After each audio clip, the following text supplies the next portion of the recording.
తెలంగాణ రాష్ట్ర ప్రభుత్వం గురుకుల పాఠశాలలు కూడా కామన్ డైట్ ఫుడ్ నేటి నుంచి ప్రారంభించడం జరిగింది. ముఖ్యంగా తెలంగాణ రాష్ట్ర వ్యాప్తంగా ఉన్న గురుకుల పాఠశాలలు అలాగే సంక్షేమ శాఖ వసతి గృహాలు కూడా ప్రారంభించడం అనేది ఆయా మంత్రులు ఆయా నియోజకవర్గ ఎమ్మెల్యేలు కూడా ప్రారంభించడం జరిగింది. ముఖ్యంగా మహబూబ్ నగర్ జిల్లాలో కూడా 87 ఎస్సీ ఎస్టీ మైనార్టీ గురుకుల పాఠశాలలు కూడా ఈరోజు స్థానిక ఎమ్మెల్యేలు అలాగే ప్రారంభించారు. ముఖ్యంగా మన మహబూబ్ నగర్ జిల్లా కేంద్రంలోని సమీపంలో ఉన్నటువంటి రామిరెడ్డిగూడెం ప్రాంతంలో ఏదైతే సాంఘిక సంక్షేమ గురుకుల పాఠశాలలు కూడా స్థానిక ఎమ్మెల్యే కూడా ఇక్కడ కామన్ ఫుడ్ డైట్కి సంబంధించిన కూడా ఆయన ప్రారంభించారు. ముఖ్యంగా కొంతమంది విద్యార్థులు మన దగ్గర ఉన్నారు, మిగతా విషయాలను వాళ్ళని అడిగే ప్రయత్నం చేద్దాం. చెప్పండి అమ్మా, ఫుడ్ ఎట్లా ఉంది? కామన్ డైట్ ఫుడ్ ఈరోజు కూడా రాష్ట్ర ప్రభుత్వం ప్రారంభించింది. గతం కంటే ఈ మెనూ ఎట్లా తేడా అనిపిస్తుంది మీకు? ఇంతకుముందు అయితే మాకు చికెన్ ఇట్లా పెట్టకుండే, ఓన్లీ సండేస్ మాత్రమే చికెన్ పెడుతుండే.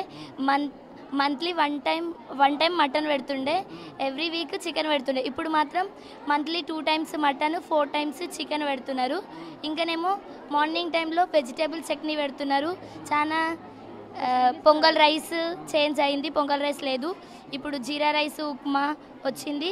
ఇంకా మార్నింగ్ 4 times రాగి జావా పెడుతున్నారు, బూస్ట్ 2 times పెడుతున్నారు.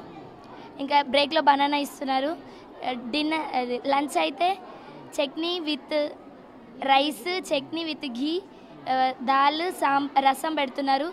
కడ్డు కూడా కొంచెం చిక్కగా ఉంటుంది.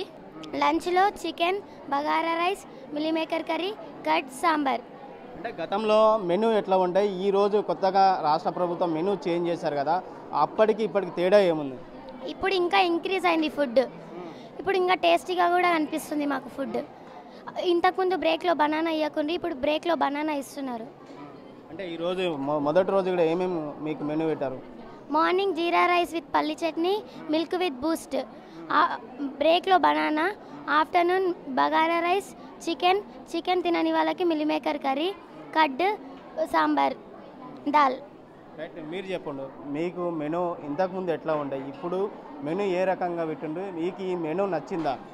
అంటే ఇంతకు ముందుకు మెనూ నచ్చింది, ఇప్పుడు మెనూ ఇంకా నచ్చింది. ఎందుకంటే అప్పుడు ఒకటే కర్రీ, చికెన్ సండే అయితే చికెన్ కర్రీ పెడుతుండే, అప్పుడు 1 time మటన్ పెడుతుండే, 3 times చికెన్ కర్రీ పెడుతుండే. ఇప్పుడు 4 times chicken curry, 2 times mutton curry పెడుతున్నారు. చికెన్ తినని వాళ్ళకి, నాన్ వెజిటేరియన్కి మిల్లీమేకర్ కర్రీ కూడా పెడుతున్నారు. ఇంకా మార్నింగ్ కూడా ఇంక్రీజ్ అయింది, మాకు ఈవినింగ్ స్నాక్స్ కూడా ఇంక్రీజ్ అయింది.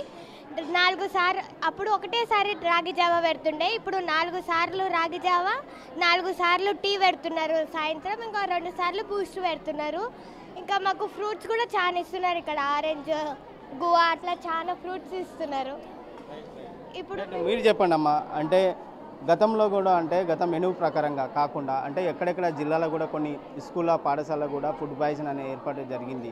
దాని నుంచి కూడా రాష్ట్ర ప్రభుత్వం మెనూ ప్రకారంగా వండించాలని నిర్ణయం తీసుకున్న పట్ల మీరు ఏం చెప్తారు? అంటే ఇంతకుముందు మాకు కొంచెం వేరేలాగా పెడుతుండే, ఇప్పుడు కొత్త డైట్ పెట్టిరు. మాకు బ్రేక్లో ఆకలి వేస్తుండే ఇంతకుముందు అయితే, ఇప్పుడు ఆఫ్టర్నూన్ వరకు కడుపు ఫిల్గా ఉండాలన్న అంటే మాకు మార్నింగ్ రాగి జావా పెడతారు, ఇంకా బ్రేక్ టైంలో బనానా ఇస్తారు. ఇంకా ఆఫ్టర్నూన్ అయితే రసం పెడతారు, పప్పు పెడతారు, ఎగ్ ఉంటుంది. ప్రతిరోజు ఎగ్ ఉంటుంది, ఎగ్ లేనప్పుడు చికెన్ లేదా మటన్ ఉంటుంది. చికెన్ తినని వాళ్ళకి మిల్ మేకర్ కర్రీ పెడతారు. పాపడం కూడా వచ్చింది ఇప్పుడు. ఇంకా ఈవినింగ్ ఇంతకుముందు అయితే ప్రతి సండే మాత్రమే పెడుతుండే టీ, ఇప్పుడైతే వీక్లీ 4 times టీ పెడుతున్నారు. నైట్ డిన్నర్లో కూడా చట్నీ పెడుతున్నారు. మొత్తమైన కూడా చూస్తే హాస్టల్లో కూడా అయితే కామన్ డైట్ ఫుడ్ కూడా చాలా బాగుందని చెప్పి విద్యార్థులు చెప్తున్నారు. ఇక్కడ స్థానిక ఎమ్మెల్యే ఎన్ఎం శ్రీనివాసరెడ్డి కూడా విద్యార్థులతో కలిసి భోజనం చేస్తున్న పరిస్థితి కనిపిస్తుంది. మనం విజువల్లో చూస్తున్నాం.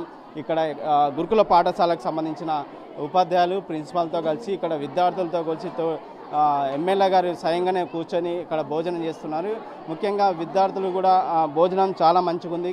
గతంలో కంటే కూడా ఈ మెనూ మార్పు చేయడం వల్ల చాలా మంచి అనిపిస్తుందని తెలుస్తుంది. ముఖ్యంగా మెనూ ప్రకారం కూడా చాలా మంచి అనిపిస్తుంది అని చెప్తున్నారు. ముఖ్యంగా ఏదైనా మిగతా విషయానికి సంబంధించిన ఎమ్మెల్యేని అడిగే ప్రయత్నం చేద్దాం. స్థానిక ఎమ్మెల్యేని ఏ విధంగా స్పందిస్తారని వారిని అడిగే ప్రయత్నం. సార్, ఒక్క నిమిషం సార్, ఎట్లా అనిపిస్తుంది? కామన్ డైట్ ఫుడ్ ఈసారి ఓపెన్ చేశారు, 10 ఏళ్ల తర్వాత కూడా మెస్ ఛార్జీలు కూడా పెంచారు, కాస్మెటిక్ ఛార్జీలు కూడా 200% పెంచారు. ఎట్లా అనిపిస్తుంది సార్? ఇది మాది ప్రజాప్రభుత్వం, ప్రజలకు ఏం కావాలనో అది అడిగి మరీ చేసే ప్రభుత్వం. నవంబర్ 1 నుంచి మేము ఏదైతే కొత్త మెనూ ఇంట్రడ్యూస్ చేసినామో అది ఇంప్లిమెంట్ చేస్తూ ఉన్నాం. పిల్లలు చాలా హ్యాపీగా ఉన్నారు. నేను చాలామంది పిల్లల్ని అడిగిన, ఇగో మా నిఖితని అడిగితే ఎక్సలెంట్ సార్ అంటుంది. అడగండి ఒకసారి. చెప్పండి అమ్మా, ఫుడ్ ఎట్లా అనిపిస్తుంది సార్? ఫుడ్ చాలా టేస్టీగా ఉంది సార్. నవంబర్ 1 నుంచి మాకు కావాల్సినవన్నీ తింటున్నాం. మాకు ఇష్టమైనవన్నీ పెడుతున్నాడు సార్. స్పెషల్ స్నాక్స్ ఉంటున్నాయి. నైట్ ఈవినింగ్ వెజిటేబుల్ చట్నీ ఉంటుంది, సాంబార్, రసం, కర్డ్, కర్రీ ఇవన్నీ ప్రొవైడ్ చేస్తున్నాడు సార్. మాకు చాలా ఫుడ్ క్వాంటిటీ అండ్ క్వాలిటీ కూడా ఇంక్రీజ్ అయింది సార్. కాస్మెటిక్ అమౌంట్ కూడా ఇంక్రీజ్ చేసారు. ఈ ఫుడ్ వల్ల మాకు చాలా హ్యాపీగా అనిపిస్తుంది సార్. ఇంటి దగ్గర సేమ్ ఎలా తింటున్నామో అలానే అనిపిస్తుంది. రైట్ సార్, ముఖ్యంగా అంటే ఈ ఛార్జీలు పెంచడం వల్ల కూడా గతంలో కూడా మనం ఎన్నోసార్లు ఉమ్మడి మామనాథ్ జిల్లాలో కూడా ఫుడ్ పాయిజన్ అనే వార్తలు విన్నాం. దీనిపైన రాష్ట్ర ప్రభుత్వం తీసుకొని విన్నామంటారు. చూడండి, భ్రష్టు పట్టుపోయిన వ్యవస్థను మార్చాలంటే టైం పడుతుంది. ఈ 10 సంవత్సరాలు పూర్తిగా నిర్లక్ష్యానికి గురైంది. సో మెల్లగా ఒక్కో దాంట్లో సంస్కరణలు తీసుకొస్తున్నాము. నిపుణులతోటి కమిటీలు వేస్తూ ఉన్నాము. వాళ్ళ రిపోర్ట్ ఆధారంగా మనం ఒక్కొక్కటి ఇంప్లిమెంట్ చేస్తూ ఉన్నాం. దాదాపుగా 1000 రెసిడెన్షియల్ స్కూల్స్ ఉన్నాయి. ఎక్కడో దగ్గర చిన్న పొరపాటు జరుగుతాయి, సహజం. వాటన్నిటినీ కూడా ఇప్పుడు ఐడెంటిఫై చేస్తూ ఉన్నాం. ఒక్కోసారి శిథిలావస్థలో బిల్డింగ్స్ ఉంటాయి, స్టోరేజ్ ఫెసిలిటీస్ సరిగ్గా ఉండవు. సో అవన్నీ ఇప్పుడు ఐడెంటిఫై చేసి కరెక్ట్ చేసే కార్యక్రమం చేస్తూ ఉన్నాం. ముఖ్యంగా క్వాలిటీ రా మెటీరియల్ సప్లై చేస్తున్నాం. ఇప్పుడు వాళ్ళకి ఇచ్చే బడ్జెట్ పెంచుతూ ఉన్నాం, డైట్ ఛార్జెస్ పెంచుతూ ఉన్నాం. అంటే ప్రతి విద్యార్థి మీద ఫుడ్ కోసం పెట్టే ఖర్చును మేము 40% పెంచినాం. కాబట్టి ఇప్పుడు 99% ప్రాబ్లమ్ సాల్వ్ అవుతుంది. కాంట్రాక్టర్లు కానీ వంట మనుషులు కానీ క్వాలిటీ మెటీరియల్ తెస్తారు. క్వాలిటీ మెటీరియల్ తోటి వంట మంచిగా రుచికరంగా అవుతుంది. పిల్లలు కూడా ఇష్టంగా తింటారు. ఈరోజు ఈ మెనూ చూస్తూ ఉంటే కొన్ని తల్లిదండ్రులతో మాట్లాడినాం. మా ఇంట్లో కూడా ఇంత అద్భుతంగా పెట్టాం సార్. మేము పని ఒత్తిడిలో ఉండి ఏదో ఒక కూర చారు చేసి పిల్లకు పెడతాము, కానీ ఇక్కడ ప్రతి ఒక్కటి కేర్ తీసుకుంటున్నారు. బ్రేక్ఫాస్ట్, లంచ్, డిన్నర్ చాలా అద్భుతంగా ఉంది. అది కూడా పద్ధతి ప్రకారంగా ఉంది. ఆడపిల్లలకి ఏం కావాలో, మగపిల్లలకి ఏం కావాలో వాళ్ళ పౌష్టికాహారం దృష్టిలో పెట్టుకొని మొత్తం అన్ని న్యూట్రియంట్స్ వాళ్ళకు వచ్చేటట్టుగా, మినరల్స్ వాళ్ళకు వచ్చేటట్టుగా, వాళ్ళ ఎదుగుదలకు అంటే ఫిజికల్ ఎదుగుదల, మెంటల్ ఎదుగుదల రెండింటిని కూడా దృష్టిలో పెట్టుకొని డైటీషియన్స్ తోటి కన్సల్ట్ చేసి ఈ మెనూస్ ప్రిపేర్ చేయడం జరిగింది. అది కూడా మొత్తం చార్ట్ వేసేసారు. ఇప్పుడు తర్వాత ఆపరేషన్ మాన్యువల్ ఒకటి ఇస్తూ ఉన్నాం. సో దాన్ని బట్టి ఎవరు ఎప్పుడు వచ్చినా కూడా ఈరోజు ఏం వంట చేస్తూ ఉన్నారు, ఎంత క్వాంటిటీ పెడతా ఉన్నారు, ఏమేమి పెడతా ఉన్నారు చాలా స్పష్టంగా పబ్లిక్ ఓపెన్ చేస్తూ ఉన్నాం. తల్లిదండ్రులకు కూడా అవగాహన కల్పిస్తూ ఉన్నాం. మీరు కూడా విజిట్ చేయండి, చూడండి. ఈరోజు వాళ్ళు కూడా చాలా సంతోషంగా ఉన్నారు.